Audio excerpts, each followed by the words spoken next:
Welcome to the African History Network show right here on 910 a.m. the Superstation, the Future Radio. Here I'm your host, Brother Michael Imhotep. It is Friday, November 6th, 2020, and we are live. Hope everybody's doing well. It's been a very, very busy week. It's been a very busy day. I got to bed 5 a.m. Did my show last night here on 910 a.m. the Superstation. And we went an hour over on my social media platforms. And then I was watching the returns, the results and updates on the presidential race and the battleground states that still have to be called, Pennsylvania and Georgia. And I got to bed at 5 this morning. Then got up around 9 or 10, something like that. And I did Roland Martin's show, Roland Martin Unfiltered, today, 6 p.m. to 8 p.m. I'm a panelist on Fridays. And then I'm here for the African History Network show once again. You know, we're on 6 days a week now, Monday through Friday, 11 p.m. to 12 midnight Eastern Standard Time. And then Sundays, we're still on Sundays, 9 p.m. to 11 p.m. Eastern Standard Time. Okay, so on today's show, we're going to give you an update on what's going on with the remaining states that still have to be called. Okay, we'll give you an update on what's going on. And Joe Biden's on the verge of becoming president-elect. He's on the verge of reaching 270 Electoral College votes. Donald Trump is losing his mind. He doesn't know what to do. You should have seen this coming. Don't know why he didn't see this coming. A lot of other people saw it coming. So we'll give you an update on that. And then also we see that U.S. sets another daily record for coronavirus cases as some states struggle. The nation registered more than 128,000 new coronavirus infections on Friday, November 6, 2020, a third consecutive straight single day record as the runaway pandemic continued its spread across the American heartland and reached deep into Florida, Texas, and other parts of the country. So, you know, Donald Trump said, oh, November 4th, they stopped talking about coronavirus. No, they haven't stopped talking about coronavirus. Coronavirus is continuing to spread. It's getting worse. It's not getting better. It's getting worse. But when Joe Biden and Madam Vice President Kamala Harris, or we can call her MVP for short, Madam Vice President, you just call her MVP. I said, they're going to get this under control. Donald Trump does not have the capacity to deal with coronavirus. He's made it abundantly clear. He does not have the capacity to deal with coronavirus. So he won't have to deal with it much longer. He'll have a whole nother set of problems to deal with. Okay. All right. So we'll talk about that. And then today is November 6th. Well, November 6th, 1973 was a very, very important date in Detroit history because that was the date that Coleman Young was elected as mayor of the city of Detroit and became the first African-American mayor of the city of Detroit. He was sworn in January 1974, but he won that election November 6th, 1973. So when I was on Roland Martin Unfiltered today, I mentioned that little known Black history fact, had to get that in there.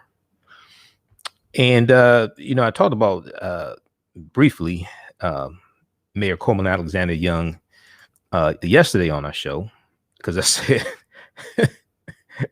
if Coleman Young was still mayor, you know, knowing the hell those people would be down at the TCF Center protesting, coming into Detroit with that nonsense. You know that wouldn't happen. Okay. So, but anyway, okay, go ahead and now I wonder, did you protest in 2016 when there was Russian intervention in the 2016 election? Did you protest then, or you just let that slide? All right. All right. Okay, so we'll talk about that. And then I posted an article dealing with Ahmaud Arbery. The prosecutor in Brunswick, Georgia, Jackie Johnson, who recused herself from the Ahmaud Arbery case. She was voted out of office. She was a 25-year prosecutor. She was a Republican. We'll talk a little bit about that. That got about 5,000 likes on my Facebook fan page, The African History Network, The African History Network. Okay, so we'll deal with those topics and a few others. How's everybody doing? Follow us on our Facebook fan page, The African History Network, The African History Network, and my YouTube channel, Michael Imhotep, Imhotep. Turn on notifications so you know when we go live. Now, on the African History Network show, we focus on educating, empowering, and inspiring people of African descent throughout the diaspora and around the world. Because right now, it's corrects wrong behavior. What you do for yourself, what you do to yourself, and what you allow other people to do to you and get away with is based upon what you think about yourself. What you think about yourself is based upon what you have been taught about yourself. What you've been taught about yourself is based upon everything you've read, heard, and seen about yourself. So when you control the radius of a man's thoughts, you can control the circumference of his actions, because the mind can't do or teach what it doesn't know. Now, we do it for a number of different topics here on the African History Network show. We deal with education, economic empowerment, entrepreneurship, relationships, love, sex, health issues, and much, much more. Sign up for our email newsletter. Text the word Kemet, Kemet, to 22828. To sign up for our email newsletter, text the word Kemet, Kemet, to 22828. And also visit our website, AfricanHistoryNetwork.com, AfricanHistoryNetwork.com.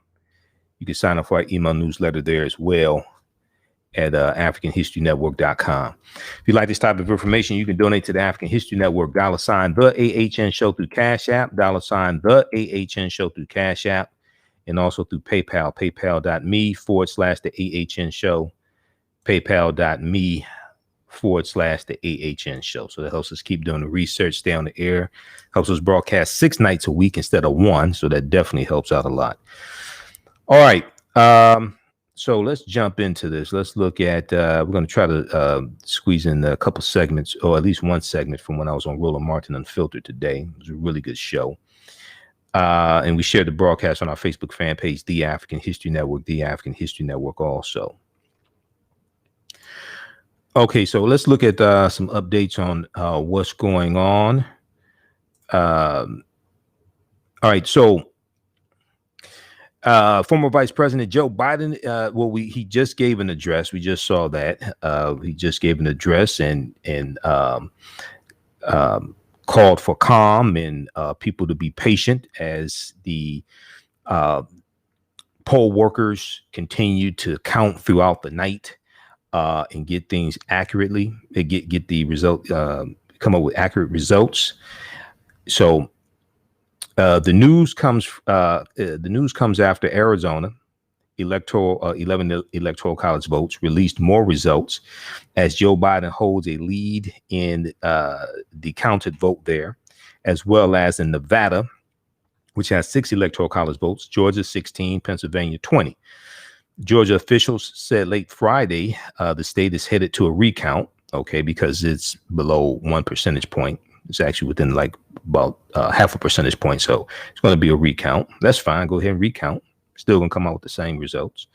Republicans on Friday asked the U.S. Supreme Court to ensure county election officials in Pennsylvania were segregating mail ballots delivered after Election Day, the latest effort by the GOP to use the courts to intervene in the vote count as Biden's advantage grows. That didn't go anywhere. So when we look at Nevada, we see that Biden's lead in Nevada in the count is more by more than 27,000 votes. It continues to grow in Nevada. In Georgia, Biden overtook Donald Trump this morning. It's around 5 or 6 a.m. I posted about it on our Facebook fan page. People went crazy.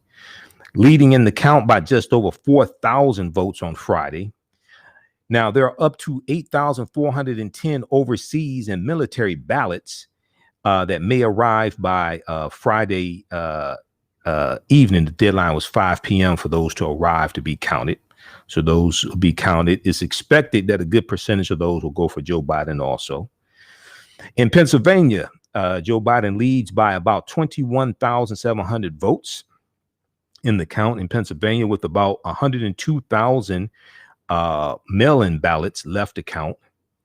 In Pennsylvania, the batches of mail-in ballots have been going 75% for Joe Biden. And this update is according to the Secretary of State's website, as reported by the Washington Post.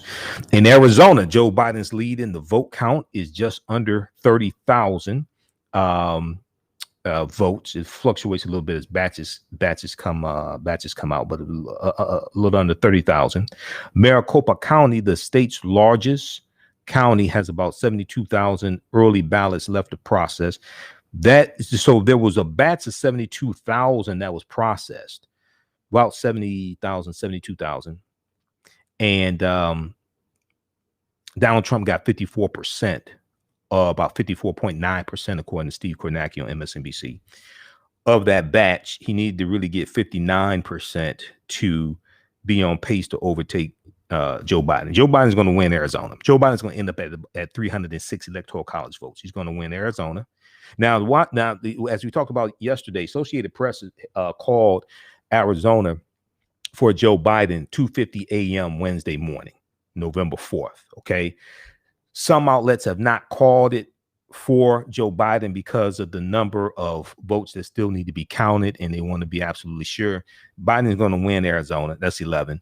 He's going to win Georgia. That's 16. He's going to win Pennsylvania. That's 20. He's going to win Nevada. That's 6. He's going to end up at 306 Electoral College votes, at least, which is the same number that Donald Trump got in 2016. So there's a lot of people posting about Stacey Abrams today. Stacey Abrams garners praise from Democrats on the verge of achieving a long-held dream, flipping Georgia blue. Georgia has not voted for a Democratic president since 1992, when Georgia went for Bill Clinton. Now, Stacey Abrams did not deny her anger when Republican Brian Kemp was declared winner of the Georgia governor's race 2 years ago, after a bitter contest marred by widespread irregularities and allegations of voter suppression. Oh, he stole that election from her. He was the Secretary of State. That election was stolen from Stacey Abrams. She lost that election by 50,000 votes. I posted on my Facebook fan page, The African History Network, today. If Stacey Abrams runs for governor in 2022, she's going to win. If Stacey Abrams, the infrastructure that she built there in Georgia, and people in Georgia see the consequences of not voting, African Americans in Georgia see the consequences of not voting. If she runs for governor in 2022, she's going to win. Now, instead, Stacey Abrams channeled that anger from having that election stolen in 2018 into the work she had started years before to organize and mobilize an army of voters to break the Republican Party's lock on state politics and create a government that looked more like the new Georgia. That army anchored in metro Atlanta and in smaller pockets of predominantly African-American cities and counties helped to push former Vice President Joe Biden several thousand votes ahead of Donald Trump in the state this week. That took Joe Biden moved ahead of Donald Trump early this morning. Now Democrats are on the verge of achieving a long-held dream, flipping Georgia, which hasn't voted for a Democratic presidential nominee since 1992. So Maricopa, when we look at Arizona, that update from Arizona, Maricopa County releases additional batch, bringing Biden's lead in Arizona to 29,861. The latest votes from Maricopa County, which includes Phoenix and its suburbs, split 53% to 47% for Donald Trump. Of the 71,932 ballots in the latest batch, Trump received 38,388 votes and Biden received 31,433. However, if this trend continues for the remaining votes left to be counted, approximately 170,000 votes still have to be counted coming out of Arizona. then if that pace continues, it would not be enough for Trump to take the lead in Arizona from Biden. Trump needs to win approximately 60% of the outstanding ballots to overtake Biden. Biden is going to win Arizona. Okay. Okay. So we saw the remarks that Joe Biden gave tonight. Now, Georgia is going to hold January runoffs for 2 Senate seats. Now, this is crucial. We talked about this in Roland Martin Unfiltered today. This is crucial. Republican Senator David Perdue and Democratic challenger John Ossoff will head to a runoff race after neither candidate received 50% of the vote. Edison Research projects. Georgia election rules require a candidate to get to 50% to win outright. All right. Now, in the special election for the state's other Senate seat, a runoff will pit Reverend Raphael Warnock, who's a Democrat, against Senator Kelly Loeffler, who's a part owner of one of the WNBA teams, and she caught a lot of backlash because she didn't support the Black Lives Matter movement. Kelly Loeffler is a Republican, and Kelly Loeffler was appointed to the seat. Okay, you get appointed to a senator seat, like if a senator resigns from office or dies in office, has health challenge or something like that, the governor appoints someone to fill that Senate seat. This is one of the duties of a governor. This is why who you elect as governor is so important. Now, the two emerged as the top vote getters in a crowded primary in which Representative Douglas A. Collins, Republican, also sought the seat.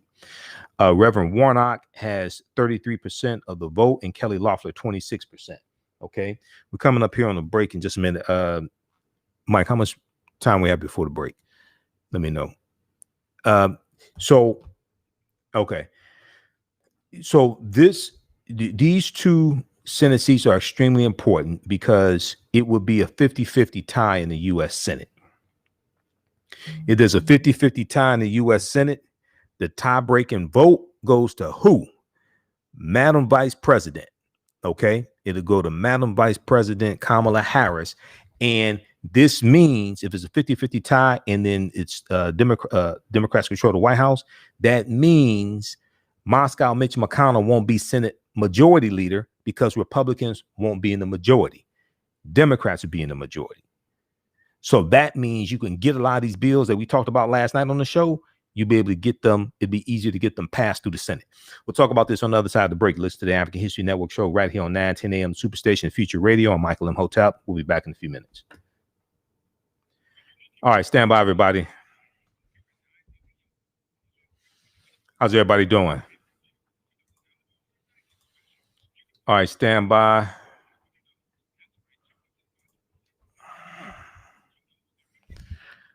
All right.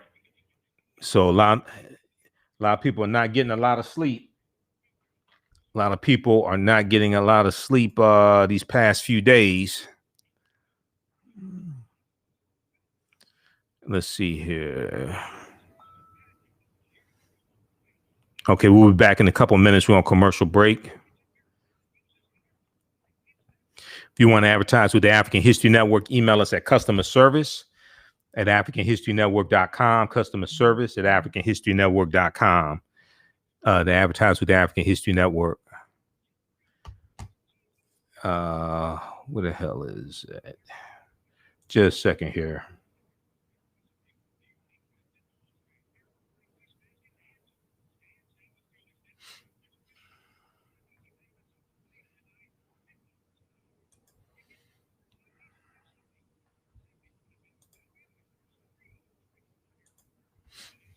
Stand by, everybody.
Welcome back to the African History Network show right here on 910 a.m. the Superstation, Future Radio. Hey, I'm your host, Brother Michael Imhotep.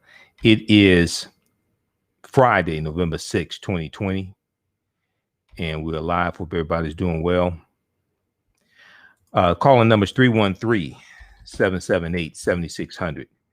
313-778-7600 is the calling number if you have a question or comment. We're giving an update on what's going on. Joe Biden's on the verge of 270 Electoral College votes. And the count continues. They want to, and you have a lot of these poll workers are volunteers. They've been working a number of hours, working around the clock, things like that. And also this election set a record for the number of votes also. So they're dealing with a record number of ballots, record number of mail-in ballots as well. Okay, so Mike, I'm going to send you this clip here. Just cue that up for me. Okay, 313-778-7600 is the calling number if you have a question or comment. So let's go back to we were talking about the Senate race in. We're talking about the Senate race in the two Senate races in Georgia. And this is going to be critical because if Democrats win both of those seats, then they would be in the majority when you count Senator Kamala Harris, because in a 50-50 tie, the vice president gets the tie-breaking vote. And because Democrats control the White House, then they will control the Senate, okay, if they can get these two Senate seats in Georgia. Okay, now Democrats have not traditionally performed well in runoffs in the state of Georgia, and the top of the ticket will not be on the ballot in January to help turn out voters for down ballot races. Okay, but I think, they're going to be strategizing, and Stacey Abrams is going to be working in her organization, that infrastructure. So they're going to have to, in the Democratic Party is going to have to invest the money to turn out the votes to make this happen. Okay, let's see here. Now, a federal judge rejects the GOP request to intervene in Clark County ballot processing. So the GOP, on behalf of Donald Trump, they keep filing these frivolous lawsuits. These lawsuits are not going anywhere. Okay, they're not going to be able to stop it. And it is what it is. A federal judge in Nevada on Friday swiftly rejected Republicans' request to intervene in the counting of ballots in Clark County, finding that they had provided little to no evidence that the county's procedures violated state law or had caused harm, finding that they had provided little to no evidence that the county's procedures violated state law or had caused harm, because there's nothing there. Okay, it's not, they're just going through the motions. The plaintiffs, the two GOP congressional candidates, a voter and a person described as a credentialed member of the media, made much the same arguments that the Nevada Republican Party and Trump campaign made unsuccessfully in state courts in recent days. They argued that that Clark County has been illegally using a machine to verify signatures on some mail ballots and illegally preventing, quote unquote, meaningful access to observation of ballot counting. They asked Judge Andrew P. Gordon to step in and require the county to allow observers to get closer to election workers. And they asked him to require all remaining ballots to be manually reviewed. Okay, a mandate that would undoubtedly slow down an already slow count to determine the winner of Nevada's 6 Electoral College votes. Okay, so it's just more nonsense. That's what this is. All right. Now, Judge Gordon was skeptical of their argument from the start of a 2-hour hearing on Friday, pointing to an opinion by Supreme Court Justice Brett M. Kavanaugh, in which he discouraged district judges from interfering with legislatures' decisions about election administration. He said, quote, "You're asking me, it seems, to ignore Justice Kavanaugh's direction," Judge Gordon told lawyer David O'Mara, who also represented the Trump campaign and the Nevada GOP in their state lawsuits. Okay, now we look here in Detroit. Now, I posted this article on our on my personal page, Michael Imhotep. This is from WXYZ Channel 7 here in Detroit. Dozens of Trump supporters protest outside TCF Center Friday, claiming election was stolen. Okay, this is from written by Kimberly Craig here in Detroit. And they were here again Friday, November 6th, protesting. Supporters of Donald Trump have gathered again outside the TCF Center in downtown Detroit. They were down there earlier today. Okay. You had the American Patriot Council and Walk Away with Brandon Straka. They began the protest around 9:30 a.m. Dozens of protesters can be seen outside the center at the time. This is taking place after Trump supporters spent 2 days protesting the outcome of the election in Michigan. Protesters did not show Channel 7 Action News evidence of fraud on Thursday. Now, they're alleging fraud, but they have no evidence to prove fraud. Protesters did not show Channel 7 Action News evidence of fraud on Thursday, but they claim the vote counting process that went on in the TCF Center, okay, downtown Detroit, earlier this week was flawed and cannot be trusted. But they could not provide any evidence to prove that it was flawed and can't be trusted. They just don't like the outcome. Quote, "We're not going to take it," Straka posted on his Facebook page Thursday. He claimed they're a, quote, "heartbeat away from losing real Donald Trump to a stolen election." It ain't stolen. Did you call the 2016 election stolen? Internet Research Agency intervened. Did you? I mean, come on. Did you talk about being stolen when Donald Trump cited WikiLeaks 164 times in the last 30 days? Did you talk about the hacking of the Democratic National Committee? Did you talk about the fact that the Russian Internet Research Agency took out 3,500 ads on Facebook and was viewed by about 126 million people?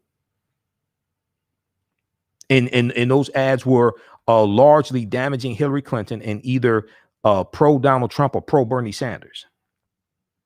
Did you talk about the voter suppression that took place in the 2016 election, the interstate cross-checking system that knocked 1.1 million people off the voter rolls? Did you talk about the fact that there were 868 fewer polling places in the 2016 election, and the majority of those polling places that were shut down were in African-American and Hispanic communities? And that's a direct result of the U.S. Supreme Court case of Shelby County versus Holder 2013 that struck down Section 5 of the Voting Rights Act? Did you talk about the 14 new states that had new voter ID laws that led to voter suppression?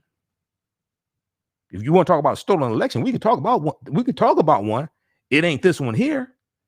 We can have a conversation about a stolen election if you want to. It's not going to go the way you think it's going to go. It's not this one here. Okay. No, what it is that more people wanted Joe Biden. That's what it is. He's at 3.5 million more popular votes because they want to evict Donald Trump out the White House. Okay, that's what it is. All right, so whatever. Then we look at this other article from Detroit Free Press. More than 100 Republican challengers. So this is a fact check, because see all this conspiracy theory stuff going around and Republicans saying, oh, they're not allowing the Republican poll watchers in to watch the counting of the votes. This is a damn lie. Okay, more than 100 Republican challengers monitored absentee ballot count in Detroit. More than 100 Republican challengers monitored absentee ballot count in Detroit. Now, this is from Detroit Free Press. Go to freep.com. We'll post this article here on the thread of the broadcast. It's on my personal page, Michael Imhotep. We'll put this on our Facebook fan page, The African History Network. Okay.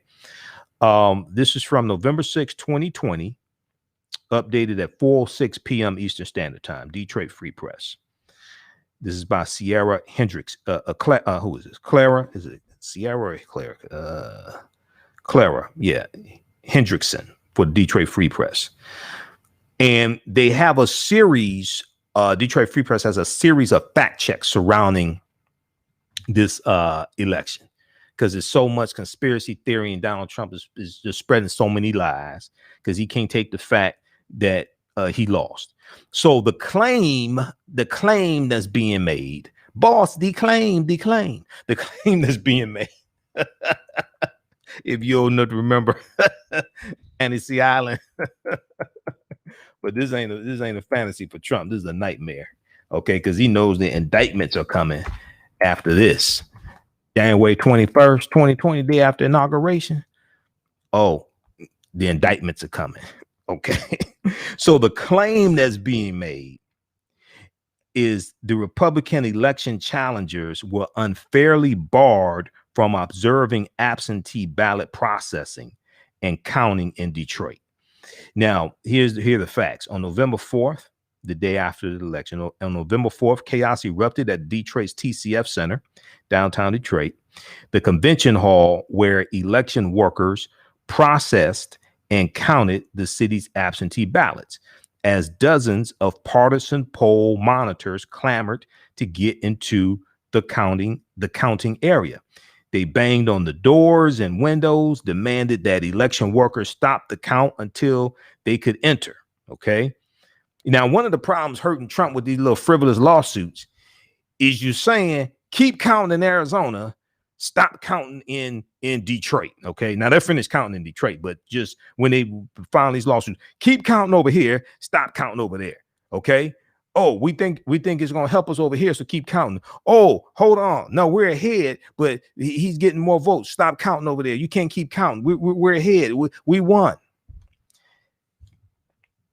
So some Facebook posts aired claims that Republican challengers were improperly barred from observing the process. One post claimed, quote, "The Democrats are locking us out and not letting us in to supervise the ballot counting at the TCF Center in downtown Detroit," end quote.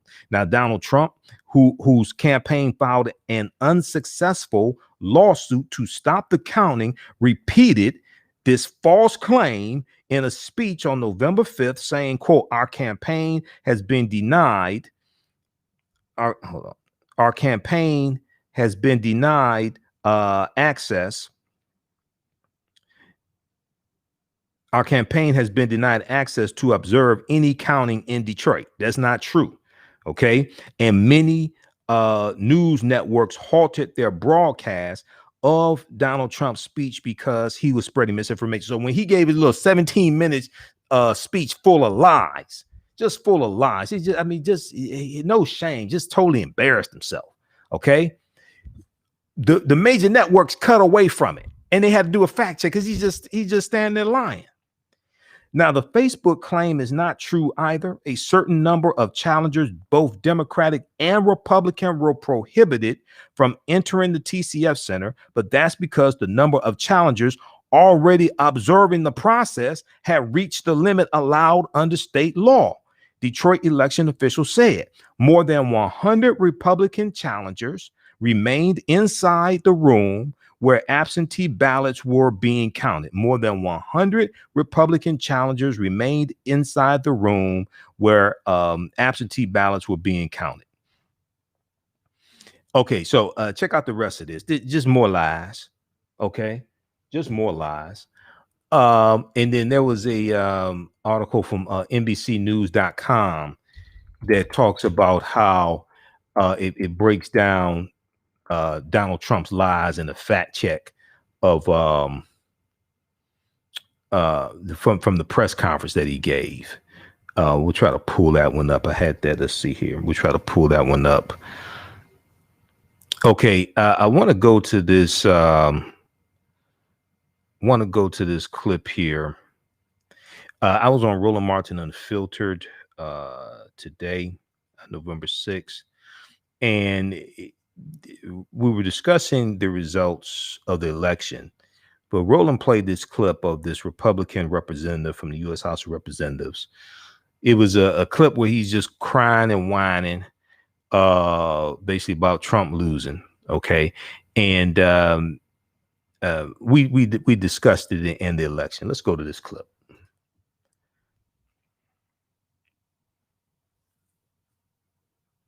I have inside information. You're a sitting member of Congress. Don't let it ever be said that you can achieve. That man's in Congress, just so you know. Go ahead. I'm sorry. If he had any information, he would have released it. Thank you. I mean, come on. This is the dumbest thing. I'm sitting there looking. I'm like, okay, did he not pay his light bill? I have inside information that this election is compromised. I ain't going to share it with nobody because I'm making me a Blair Witch sequel video. Well, you know, if the election was compromised, maybe it would not have been compromised if Marsha Blackburn, senator from Tennessee, and not block 3 election integrity bills in the U.S. Senate using the unanimous consent rule. Okay, so if you think it was compromised, go talk to the Republicans and go talk to Moscow Mitch McConnell, who refused to pass bills to protect the U.S. election. But you know, brother, this is so. I'm glad you showed that because people have to understand. So Rob talked about reparations, right? People have to understand reparations is a legislative process. It has to pass through both the House of Representatives and the U.S. Senate. You got stupid asses like this, okay, who are U.S. congressmen, and these are the type of people that are going to vote on reparations. So we got to understand it takes 218 votes to get any bill passed in the House of Representatives. People like that got to be voted out of office. See, this is an example of how elections have consequences, all right? And it's good that Democrats maintain the House of Representatives, and we'll see what the final margin is.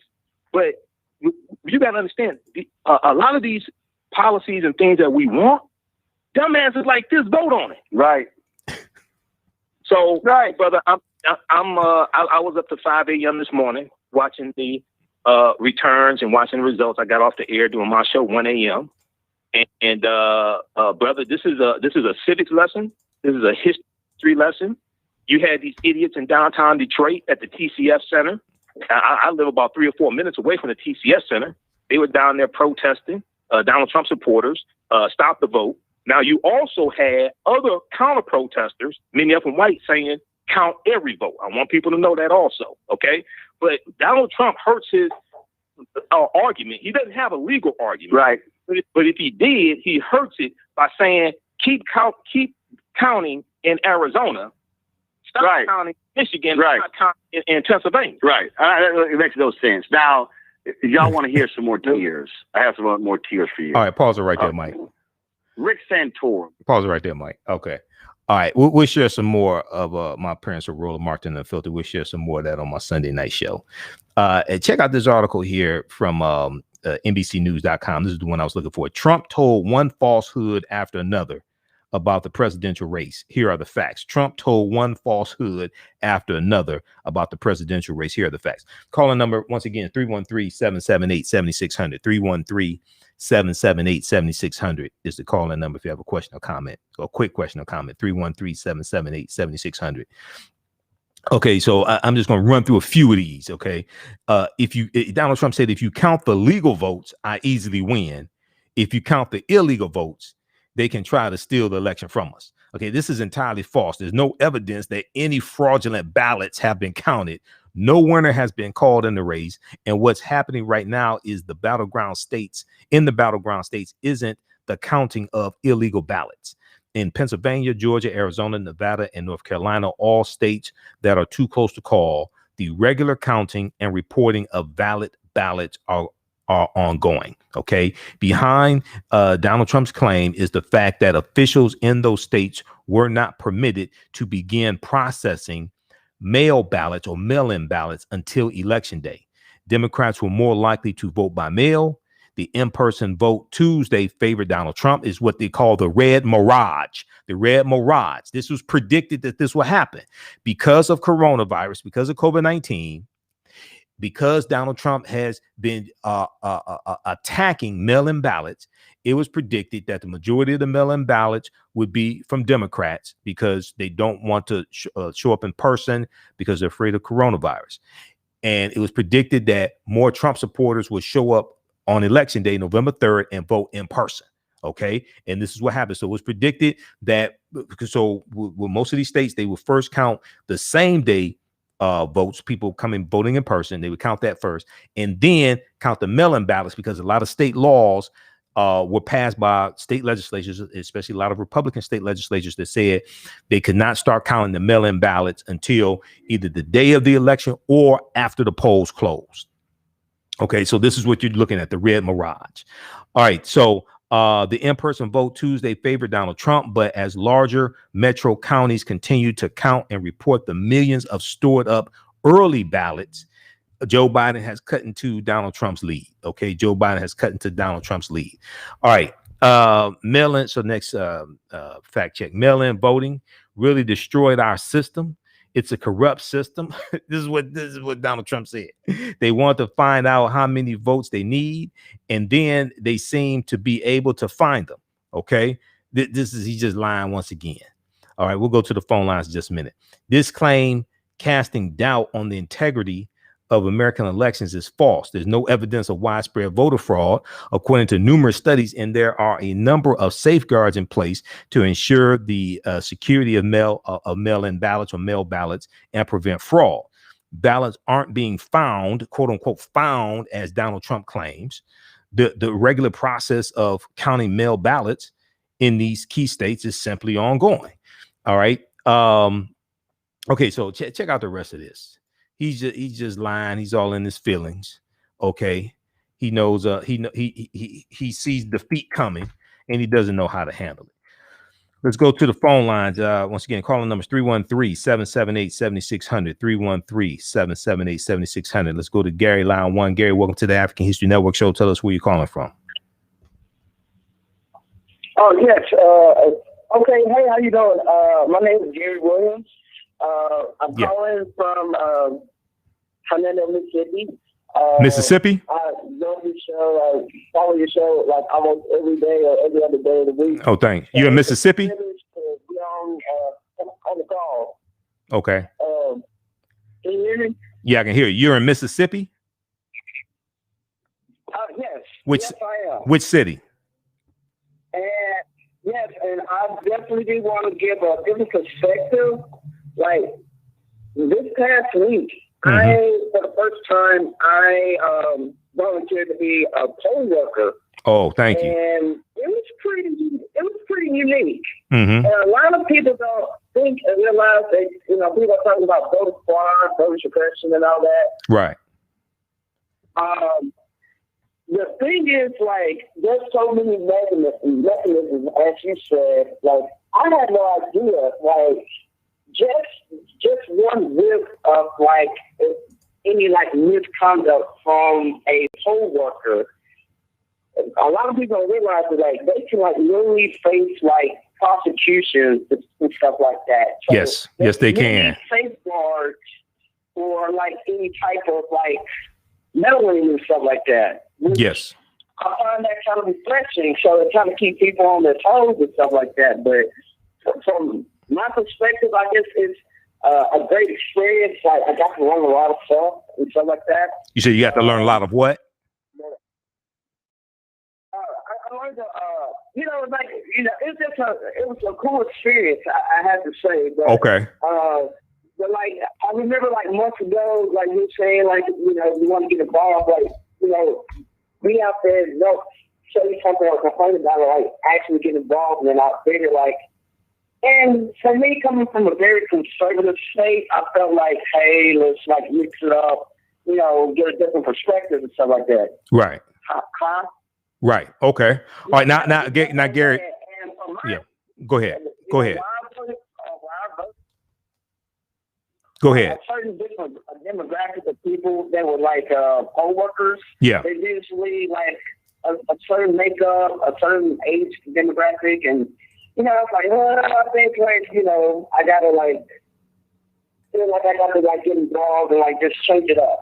Right. You know, just make, you know, the polling place like a great representation of the community. Okay. Like Now, before I let you go, Gary, if you don't mind me asking, how old are you? I'm 38. 38. Okay. All right. Good. And we know there were a lot of African American youth across the country who volunteered to be poll workers also, which is something really, really good. And it's a good experience for them. They learn a lot about civics. They learn a lot about law, voting, things like that. And it was a good experience for you as well. All right, Gary, thanks for calling in, man. Keep listening. Call back in to our Sunday night show, okay? We're on 9 p.m. to 11 p.m. on Sundays, All right. Eastern Standard Time. Oh, awesome. Okay. Oh, awesome. Thank you. All right, Gary, thanks for calling. All right. So we got this breaking news story also. Donald Trump's chief of staff, Mark Meadows, has tested positive for coronavirus. You knew it was coming. This is the chickens coming home to roost. Let's look at this story here from the Washington Post. It just came through. Here. White House chief of staff Mark Meadows has tested positive for coronavirus, according to an administration official with knowledge of the diagnosis. This comes a little more than a month after Donald Trump and other members of his family and inner circle tested positive. The White House declined to comment on Friday. I'm sure they don't want to comment on this. Also Friday, former Vice President Joe Biden addressed the public, acknowledging that votes were still being tabulated, but expressed confidence he would soon be able to claim a win. Okay, so we talked about that. All right. Two people, let's see here. We're going to give a little more updates here. Let's see here what we have. Okay, we'll go to the phone, back to the phone lines in just a minute here. In Philadelphia, two people were charged with carrying weapons near Philadelphia vote counting site amid election tensions. Prosecutors in Philadelphia charged two Virginia men with weapons violations after police arrested them while they carried guns near the convention center where votes from the presidential election have been counted this week amid dueling demonstrations outside. Police said the FBI received a tip on Thursday about an armed group traveling from Virginia to Philadelphia, one of the cities where the ongoing vote counting has spurred sometimes tense protests. Police found the car associated with the tip, and then they found the men on Thursday night. Since election day ended Tuesday, with several key states undecided, demonstrators have gathered outside vote counting sites in cities including Detroit, Atlanta, and Phoenix, in some cases shouting and demanding access while questioning the legitimacy of the vote counting process. Let's go back to the phone lines. Let's go to Greg. Hey, Greg, welcome to the African History Network show. Thanks for holding. Tell us where you're calling from, Greg. Missouri. Missouri. All right. Down in Missouri. Go ahead. Got a couple minutes left in the show. Go ahead with your question or comment. Question, I guess I have for you. Go ahead. I saw you on Roland Martin Unfiltered. Yep. And came over from there. Really liked the way you articulate the issues and stuff. And oh, thanks. I remember specifically one of the, I guess, back and forth that you had with a lady on Roland Martin Unfiltered. And it was really about the dynamics of black men versus black women when it came to getting political recognition and one group being favored over the other. And so I guess, when was that? I've seen that in my personal life. When was that? This was last week? About a week ago. Okay, because I know. So I'm on Friday, so it's probably Dr. Julie Malveaux, the economist. Yeah, she's a friend of mine. But go ahead. But I understood what she was saying, and I understood what you were saying. But I feel like that's just a fracture in the community that it's just there to separate us and get in the way of what we all trying to get to together. I mean, we're not getting this whole way on this struggle together. I feel like that's just another fracture. So in your opinion, what do you think would be a way to heal that fracture and mend that fracture before it gets bigger than what it is. Well, I remember the point. I think a contention that we were talking about. I was talking about a voter depression campaign on social media, especially on Facebook and Instagram, that was discouraging African Americans from voting and making people feel like their vote don't count, things like that. I've talked about it here. I've talked about things like that here on my show. African American men and women, we need each other. I'm against us fighting one another. And now one thing I have talked about is when we deal with this election that just took place, African American men came out and voted. We organized things like this along with the sisters. So when we talk about what happened this election, we also have to talk about the role how African American men helped and organize things like this. A lot of times what happens is they'll say African American women organized and they came out, things like this, but they don't also praise African American men. You have to do both. Okay, because then it makes a lot of black men feel ostracized and left out. Okay, so you have to do both. Okay, hey, look, hey, we're out of time here, man. This show's only an hour. We're going to keep broadcasting on our Facebook, on our social media platforms. But my show Sunday night is on 2 hours. Okay, 9 p.m. to 11 p.m. Eastern Standard Time. So you can call back Sunday night. Okay. Okay. All right. Thanks. Thank you, sir. All right, everybody. Okay. Now, also, if you all like this type of information, you can donate to the African History Network. $, the AHN Show through Cash App. $, the AHN Show through Cash App. Then also through PayPal, paypal.me/the AHN Show, paypal.me/the AHN Show, and at our website, AfricanHistoryNetwork.com. And my DVD lectures are at our website. Also, we have the bundle pack, the Africans who were here before Columbus, the Africans who were here before Columbus, and a lot of other bundle packs that I have as well.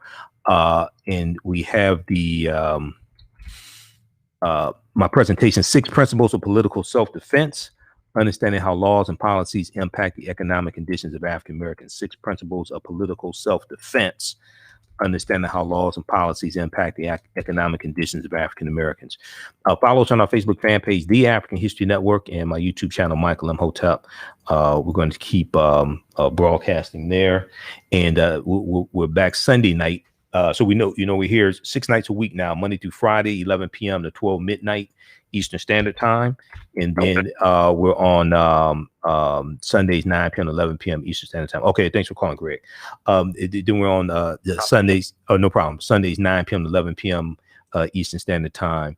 Also, so very quickly before we get out of here, when we look at coronavirus, another day, another record shattered. The United States reported more than 128,000 new coronavirus cases on Friday, November 6th, as the number of fatalities nationwide exceeded 1,000 for the 4th consecutive day. The 7-day average of new cases was nearly 100,000, almost 20,000 higher than on this day last week. Check out the reporting from the Washington Post, their live updates for coronavirus, also NBCnews.com. Okay, we're going to continue a little bit longer on our social media platforms. Remember at the African History Network, we focus on educating, empowering, and inspiring people of African descent throughout the diaspora and around the world, because right now it's correct wrong behavior. It's not over till we win. Wakanda forever. Stay tuned for Greg Davis and then Michael Baston, and we'll talk to you Sunday night. Peace. All right, stand by, everybody. Let me disconnect this call. Okay.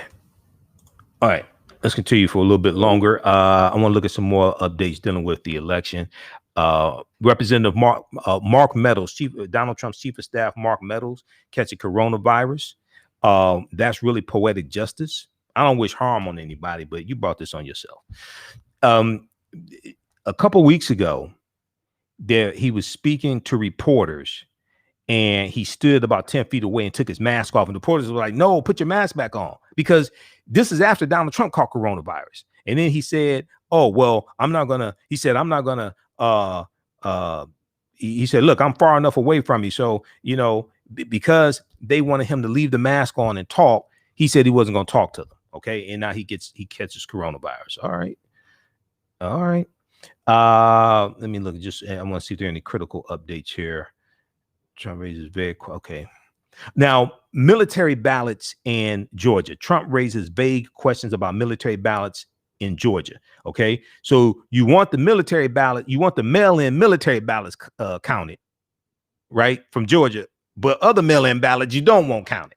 Donald Trump on Friday tweeted vague questions about thousands of military ballots that have not yet been counted in Georgia as his odds of re-election diminished in an apparent effort to raise doubts about the integrity of the election process. He said, "Where are the missing military ballots in Georgia?" Trump tweeted. "What happened to them?" Now, the questions came after former Vice President Joe Biden pulled ahead of him in the presidential race in Pennsylvania following an arduous multi-day effort. Okay. Trump. So just more nonsense. All these frivolous lawsuits. He's going to need all his money to pay for attorneys after he gets kicked out the White House. I'm telling you, because the indictments are coming. All right, let's see here. All right, let's look at quick update on coronavirus, see if there's anything else.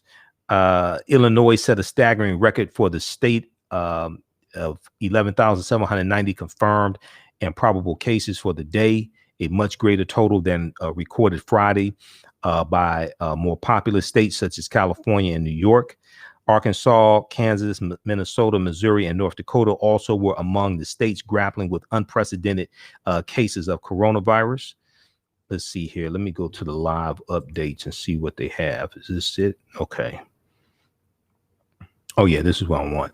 Okay. Let's see here. A third day of six-figure case counts pushed the total number of infections reported in the United States to more than 9.7 million on Friday, November 6, according to the Washington Post data, and at least 235,000 fatalities. No region of the country is spared from the onslaught. 20 states reported record single-day increases Thursday, spanning New England, the Midwest, and the Great Plains, and the Pacific Northwest. Those witnessing the most dramatic increases over the past week include Maine, Iowa, Colorado, Minnesota, and Nebraska. Now, Illinois joined an undesirable club on Friday. The now five states that have logged more than 10,000 new coronavirus cases in a day. Okay, 5 states have logged more than 10,000 new coronavirus cases in a day. They are Florida, California, New York, Texas, and Illinois. But nowhere looked more bleak than North Dakota, which broke records Thursday, November 5th, for the number of new infections and fatalities reported in a single day, as well as the number of hospitalized coronavirus patients adjusted for its population. North Dakota has reported more coronavirus-related deaths over the past week than has any other state, and its 7-day average for new cases set a record on Friday also. Okay, you can check out the rest of the updates here from the Washington Post, and then also look at NBCnews.com for their updates as well. All right, if African-American business owners post the name of your business here on the thread of the broadcast, email us at customerservice@AfricanHistoryNetwork.com, customerservice@AfricanHistoryNetwork.com. We'll let you know how you can advertise with the African History Network. We can advertise on our nightly show. Our Sunday night show is sold out. We still have space available on our show Monday through Friday. And when we rebroadcast these shows on our social media platforms, we create a video commercial for you. And the video commercial will air when we do the rebroadcast also. Okay. So email us at customerservice@AfricanHistoryNetwork.com. And African-American business owners, you can post the name of your business here on the thread of the broadcast. All right, so the Black History 101 Mobile Museum is scheduling people for in-person and virtual exhibits. So for 25 years, the Black History 101 Mobile Museum has carried on the rich legacy of the Black History Museum of the Black Museum movement in America by showcasing original artifacts of the Black experience at colleges, universities, K through 12 schools, corporations, libraries, conferences, and cultural events, making it the most traversed Black history mobile exhibit in American history. The founder of the Black History 101 Mobile Museum is Dr. Khalid El Hakim. He was named among the change makers for NBC Universal's Erase the Hate campaign and listed as one of the 100 men of distinction for Black enterprise. You can contact him at visit the website blackhistorymobilemuseum.com, blackhistorymobilemuseum.com, or give them a call, 313-645-4197, 313-645-4197. Now, the pinkbakery.com is the first Black-owned Big 8 allergen-free baking mix company. Have you tasted the world-famous No Frowny Brownie yet? Well, if you haven't, what are you waiting for? Now, while eating their No Frowny Brownie, the fabulous Miss Tabitha Brown said they were very good, very good. And you know, if she says that, they are.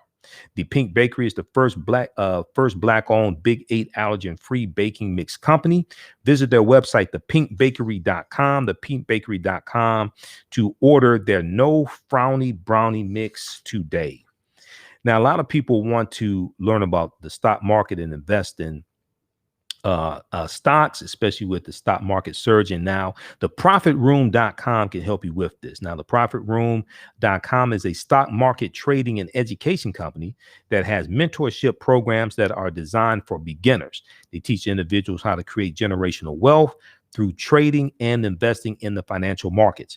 They specialize in day trading and one-on-one mentorship, but they also educate you on stocks, options, futures, foreign exchange market, capital preservation, and risk management. Visit the website, theprofitroom.com, theprofitroom.com, PROFIT.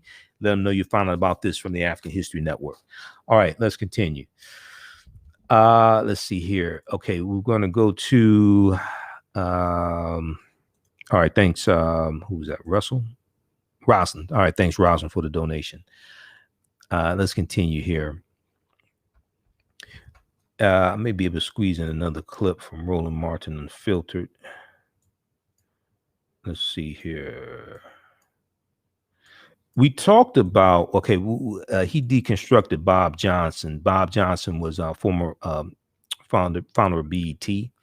Bob Johnson was on CNBC talking about how Donald Trump is better for African Americans than Joe Biden. We'll probably share some of that on the Sunday night show. But I want to see if we could try to cue this up. Where is this here? Just a second. Let me try to cue this up. See if we can play this. You should be able to hear this. Let's go. Okay, let's press play. Coalescing around Trump. Look at Texas. Biden lost to Trump by 800,000 votes in Texas. Hagar lost to Cornyn by 1 million. Mm-hmm. So the map, Michael, is actually better for Democrats in the Senate in 2022 because they're going to be in states where you have a better chance. And guess what? Out of all the states where I mentioned, where Democrats had the best shot at winning, only one of them had a significant population of Black people, North Carolina. Ain't no Black people in Maine, so white progressives, that's on y'all. Ain't no Black people in Iowa, so white folks. Okay, so what we were talking about was right after the results started coming in from the November 3rd election, you had some white progressive Democrats that were complaining about losing seats in the House of Representatives, complaining about it not being a blowout with Biden, complaining about not taking back control of the Senate. And Representative Alexandria Ocasio-Cortez did a number of Twitter posts where she talked about how many of them who are complaining, she looked at their campaign strategy and they did not have a good social media presence. They did not have a good digital presence. And she said for many of them, that's probably the difference, or at least one of the differences that was made. Let's go back to this clip here. I think this is the segment. That's on y'all. So that's what I'm saying. Michael, go ahead. Well, I think Democrats panicked. And I'm neither Democrat nor Republican, but I think they panicked too quickly because it could very well end up 50-50, a 50-50 split in the Senate, with Madam Vice President Kamala Harris getting the deciding vote. And I told them white progressives shut the hell up and focus on Georgia. Exactly. Let's focus on Georgia. But the reason they can't focus on Georgia because they love shitting on black folks in the South. Mm-hmm. Okay, y'all don't want they want me to go there. But I can finish your point. Go ahead. Go ahead. Speaking of sugar honey iced tea in the South, Mike Espy in Mississippi. Do you think if the Democratic Party had invested earlier? No. Here's why. For a Brown game. No. Here's what. No. Not TV commercial. No. Here's why. Here's why. Here's your deal. This is very simple. We saw the strategy from the 1960s, SNCC and CORE. Philadelphia, I'm coming to y'all literally in 60 seconds. The strategy was in SNCC, CORE in the 1960s. We just saw the strategy work in Virginia. We saw what Stacey Abrams and others did in Georgia. We saw what Reverend William Barber and others did in North Carolina. You got to commit to a 6 to 10 year ground game. Long term. It ain't gonna work in 6 months. You got to go in and till the soil, and you got to sit here and work the land in order to reap the benefits of crops. It ain't gonna happen. That's my point. Huh? Long term. Yeah.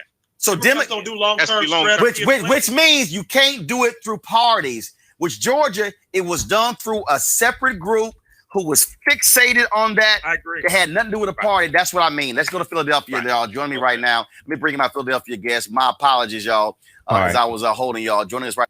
Okay.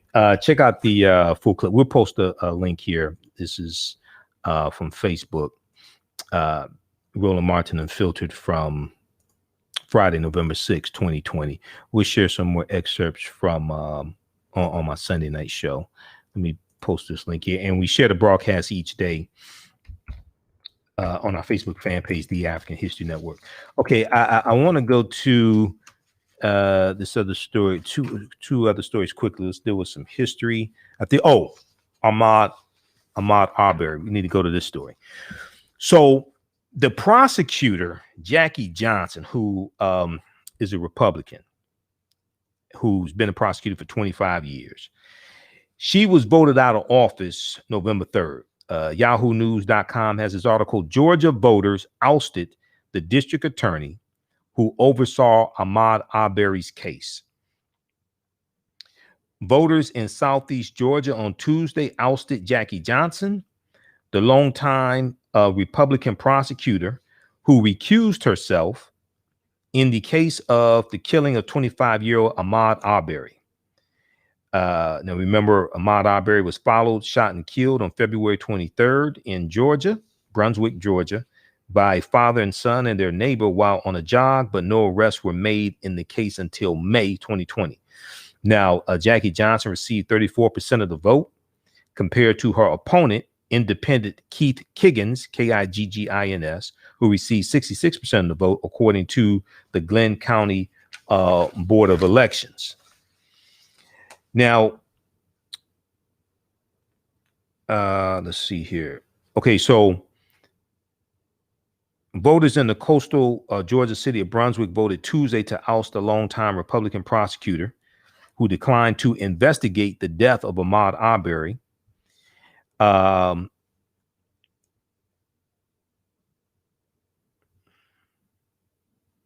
insider, let's see. Okay, all right. So they're just giving background information on that story. All right, so people realize, look, this prosecutor needs to go. This prosecutor's been here 25 years, and she needs to go, and they voted her out of office. And a lot more people are realizing that, okay? They're realizing we don't have to take this, okay? These are elected officials. We can vote them out of office. Now, November 4th, 1890. This is from Equal Justice Initiative. We did not get a chance to talk about this a couple of nights ago because we was doing so much coverage of the presidential election. On White man involved in killing 9 black people elected governor of South Carolina. White man involved in killing 9 black people elected governor of South Carolina on November 4th, 1890. November 4th, 1890. So Reconstruction has already ended. Reconstruction ends in 1877. Okay. Benjamin Ryan Tillman, Tillman, was elected governor of South Carolina. South Carolina is where the Civil War starts, April 12, 1860. South Carolina was the first state to secede from the Union. December 20th, 1860, South Carolina just reelected Lindsey Graham to be a senator for 6 more years.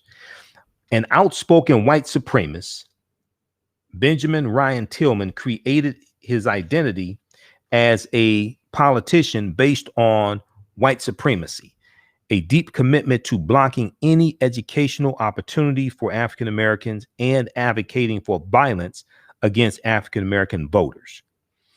Concerning the education of African Americans, Benjamin Ryan Tillman argued, quote, "When you educate a Negro, you educate a candidate for the penitentiary or spoil a good field hand. When you educate a Negro, you educate a candidate for the penitentiary or spoil a good field hand." Now, Mr. Tillman's political career began after his involvement in the 1876 Hamburg Massacre. The 1876 Hamburg Massacre, Hamburg, where white men rioted and killed 9 people in a predominantly African-American town in South Carolina. In his gubernatorial campaign, Benjamin Ryan Tillman promised to keep the state's African-American population in a position of permanent inferiority. In his inaugural address and throughout his administration, he emphasized white supremacy and the necessity to revoke African Americans' rights. Now, Benjamin Ryan Tillman served 2 terms as governor and played a critical role in the 1895 South Carolina Constitutional Convention. In order to vote under the revised Constitution, a man had to own property, pay a poll tax, pass a literacy test, and meet certain educational standards. Okay, let me repeat this. In order to vote in South Carolina, where the Civil War started, under the revised Constitution of South Carolina, a man had to own property, pay a poll tax, pass a literacy test, and meet certain educational standards. The 1895 Constitution disenfranchised African American voters in intent and effect and served as a model for other Southern states. After serving as governor, Benjamin Ryan Tillman was elected United States Senator from South Carolina in 1895 and served in this capacity for 24 years. Throughout his tenure, he staunchly opposed African American equality and women's suffrage, meaning women getting the right to vote. Now, Benjamin Ryan Tillman's philosophy helped shape the era of oppression and abuse of African Americans throughout the South. A statue honoring Tillman still stands on the grounds of the South Carolina State Capitol. Okay, so this deals with November 4th, 1890. White man involved in killing 9 black people elected governor of South Carolina. And let me see if I can pull up. They talked about the Hamburg Massacre. Let me see. Yeah, blackpast.org has an article here dealing with the Hamburg Massacre that took place on July 8th, 1876 in the small town of Hamburg, South Carolina. Hamburg, South Carolina erupted in violence as the community's African-American militia clashed with whites from the surrounding rural area. Now, Hamburg, South Carolina was a small, all African-American community across the river from Augusta, Georgia. Like many African-American communities in South Carolina, it was solidly Republican And with the GOP in charge in Columbia, some of its men were members of the South Carolina National Guard, or the South Carolina Militia. On July 4th, two white farmers from surrounding Edgefield County, Thomas Butler and Henry Getzen, Getzen, attempted to drive a carriage through the town along the main road, but were obstructed by the all black militia, which was engaged in a military exercise. Although the farmers got through the military formation, after an initial argument, racial tensions remained high. 2 days later, Butler and Getzen brought a formal complaint of obstruction of a public road before the local court in Hamburg, South Carolina. The case was postponed until July 8th, 1876. By that point, Matthew C. Butler, an Edgefield attorney, appeared as the farmers' counsel, and Butler demanded that the Hamburg Militia Company be disbanded, although that action had no direct connection to the complaint. By this point, hundreds of armed white men, including many who were members of various rifle clubs, descended upon the small African-American community of Hamburg, South Carolina. Militia members retreated to a stone warehouse, which they used as their armory. Sometime during the afternoon, a battle ensued. Surrounded and outnumbered, 25 militiamen and 15 Hamburg residents fought back from the armory.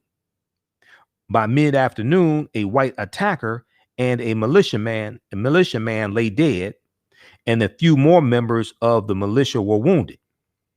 A cannon was brought over from nearby Augusta and aimed at the armory. As cannon fire blew a hole in the armory, some African-American militiamen and Hamburg's town marshal, James Cook, attempted to flee. Hamburg's town marshal, James Cook, was shot and killed. The rest of the militiamen and townspeople were captured in the armory. 4 of the militiamen were brought out and immediately executed by the white mob. The rest were allowed to escape, though as soon as they began to flee, the whites trained their guns on the escaping men, shooting as many as possible. 7 men died that afternoon. 6 were African-American militiamen or civilians, and 1 was a white farmer killed in the attack on the armory. Although African-Americans were the majority of the victims, Wade Hampton, W-A-D-E, Wade Hampton, an ex-Confederate general who would run for governor as a Democrat in the fall election, used the Hamburg Massacre to remind the mostly white voters across the state of the racial danger of Republican-controlled government. Wade Hampton and the Democrats won the election and ended Reconstruction in South Carolina. So the Reconstruction ends in 1877 with the Compromise of 1877, which was agreement between the Republicans and the Democrats to allow Rutherford B. Hayes to become president, because neither the Republican president nor the Democratic president had enough Electoral College votes to become president-elect. So Republicans agreed with the Democrats to remove the Union troops out of the South that were largely protecting the rights of African Americans to a certain extent. Remove the Union troops out of the South to allow Rutherford B. Hayes to become president-elect. Okay, you can check this out here at blackpast.org. The Hamburg Massacre of 1876 in Hamburg, South Carolina. This was the year, so this is during Reconstruction. This is the year before Reconstruction ends. The Hamburg Massacre was July 8th, 1876. Here, we'll post this link here. All right, how's everybody doing? Leah and Rosalind, TJ, Just a few people watching. Tina. Just a few of the people watching. Everybody share this broadcast on your social media platforms. Invite your friends to tune in also. All right. So, okay. So we have that. We have Benjamin Tillman and the Hamburg Massacre. And let me see something here. There's Benjamin Ryan Tillman, and we deal with the Hamburg Massacre also.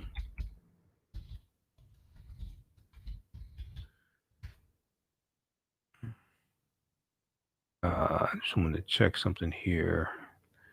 Okay, yeah. Britannica.com has an article dealing with, they have an entry for Benjamin Ryan Tillman also. Oh, yeah, that's right. I thought his name sounded familiar. He was also known as Pitchfork Tillman. This dude was a straight up white supremacist, especially when he was in the U.S. Senate. Yeah, that's right. Okay, so I talked about him before. I thought his name sounded familiar. That's Benjamin Pitchfork Ryan Tillman. This dude talked about lynching African Americans on the U.S. Senate floor. Hold on. Senator Elizabeth Warren talked about him a couple years ago. Let me see if I can pull this up here. Yeah, I've talked about him before. If we look at back February 2017, the Post and Curry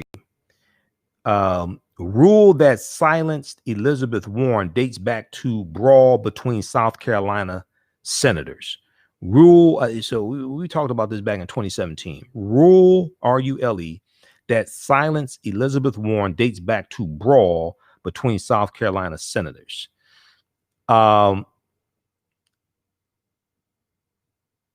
Whether or not you were glad to hear that Senator Elizabeth Warren, Democrat from Massachusetts, was silenced in the debate over confirming Senator Jeff Sessions, Republican of Alabama, as Attorney General, you can thank a couple of South Carolina senators who got into a fist fight on the Senate floor in 1902. Because what happened was Senator Elizabeth Warren was objecting to Senator Jeff Sessions, objecting to his nomination as Attorney General. And Senator Steve Daines, Republican of Montana, said the senator will take her seat. Now, here's what happened. Senators Benjamin Ryan Tillman and John Lowndes McLaurin, both Democrats, had a falling out over McLaurin, the junior senator, siding with majority Republicans on various issues, including the annexation of the Philippines, which was being debated. With Senator McLaurin absent, Senator Benjamin Ryan Tillman, a former South Carolina governor whose nickname was Pitchfork Ben, took to the Senate floor and accused Senator McLaurin of treachery and corruption, saying he had succumbed to improper influences. When McLaurin got word of what Tillman said, he burst into the Senate chamber and denounced Tillman's accusation as a, quote, willful, malicious, and deliberate lie, end quote, according to U.S. Senate records. Tillman leaped 4 chairs and socked McLaurin in the jaw. A melee broke out with several other punches being landed before the brawl was broken up. Tillman had a bloody nose and McLaurin a scrape on his forehead, according to an account in the New York Times. The newspaper opined the fight probably wouldn't lead to a duel, but noted that Senator Tillman armed himself with a pistol immediately afterward. Horrified at the breach of decorum, the U.S. Senate voted 6 days later to censure both Tillman and McLaurin. It also amended its rules to include the Section 2 prohibition against accusing fellow members of the upper house of dirty deeds. Quote, no senator in debate shall directly or indirectly by any form of words impute to another senator or to other senators any conduct or motive unworthy or unbecoming a senator, end quote. Rule 19 reads. Let's turn on the screen share here. Let me show you this.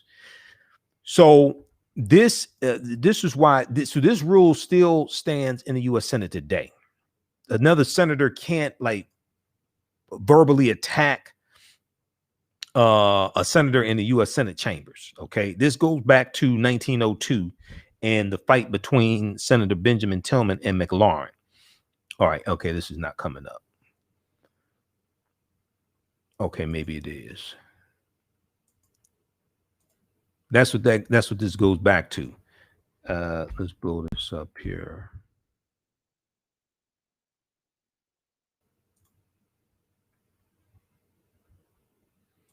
All right, everybody doing all right? Okay. Click to enable browser. Can I close this out? All right.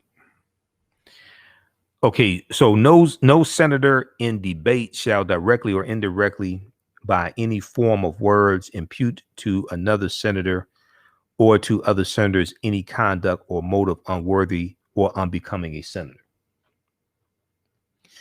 That's Rule 19. While Senator Warren's words delivered to a nearly empty chamber Tuesday night were unlikely to provoke fisticuffs, it's nice to know the rules are there for a reason. Okay. So check out this article. This is from Post and Courier.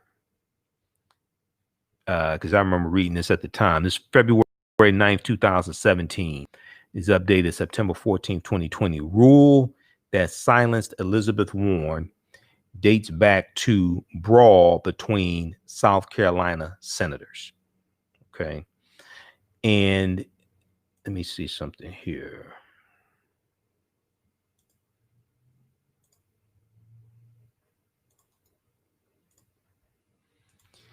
This is there was another article I read dealing with the witness. There was another article I read dealing with this. Politico.com has one. Senate witnesses a fisticuff February 22nd, 1902. But there was something I read about Senator Ben Tillman, because if I remember correctly, he called for like the lynching of African Americans from the U.S. Senate floor.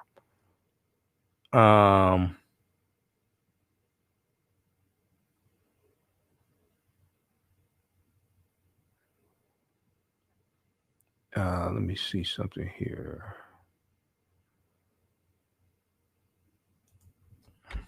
All right, I have to.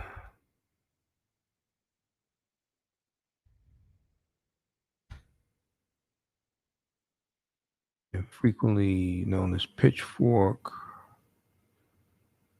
Okay. I have to try to find this. An unabashed bigot. He considered. Oh yeah, let's look at Britannica.com. Let me see what they have here for him.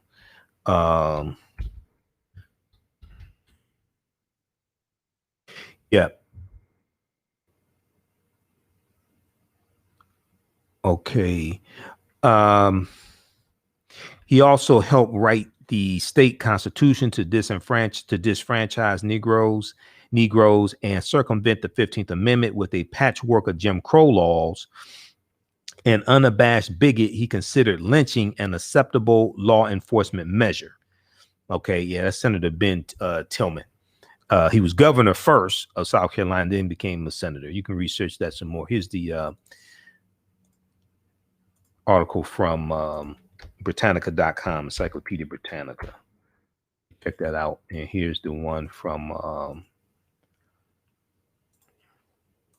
and they still have a statue of him on the grounds of the South Carolina State Capitol. All right, now lastly, November 6, 1973 was the date that Coleman Alexander Young was elected as Detroit's first African-American mayor. He was a politician who served as Detroit, Michigan's mayor from January 1974 to 1994. Mayor Coleman Alexander Young was the first African-American mayor of Detroit. He also became the city's longest serving mayor. He was born in Tuscaloosa, Alabama, to William Coleman Young, a dry cleaner, and Ida Reese Jones. His family moved to Detroit in 1923. He graduated from Eastern High School in 1935. As he was one of the top students in his graduating class, he was eligible for a scholarship, but since the scholarship did not cover his complete tuition, he did not attend college. He took a job working with the Ford Motor Company as an assembly line worker. He also became a participant in labor union efforts, particularly in support of the rights of African-American workers. His actions with the union soon led to his dismissal from his job. Now, during World War II, Coleman Young served in the 477th Medium Bomber Group, also known as the Tuskegee Airmen of the United States Army Air Forces, as a second lieutenant and bombardier and navigator. Coleman Young had nearly completed his service when he was arrested for attempting to desegregate an officers' club in Indiana. He returned to Detroit after serving in the military and resumed his labor organizing. Walter Reuther, head of the United Auto Workers, fired Coleman Young in 1948 for radical behavior. Young then worked full-time for progressive presidential candidate Henry A. Wallace. Young also helped found the National Negro Labor Council in 1951. Young successfully ran to become a state representative in 1959. He was elected to the Michigan Senate in 1963. In 1968, he became the first African-American on the Democratic National Committee. And in 1973, he won election as the first African-American mayor of Detroit. He was a popular choice among African-Americans. Young himself expressed his belief that reform of the Detroit Police Department stood as one of the greatest accomplishments. He implemented broad affirmative action programs that led to racial integration and created a network of neighborhood city halls and police mini stations. Okay. He died in 1997 of emphysema. All right. So, hey, we got to get out of here. You can donate to the African History Network, $ the AHN Show through Cash App, $ the AHN Show through Cash App, and also through PayPal, paypal.me/the AHN Show. Remember, right now, it's correct wrong behavior. It's not over till we win. Wakanda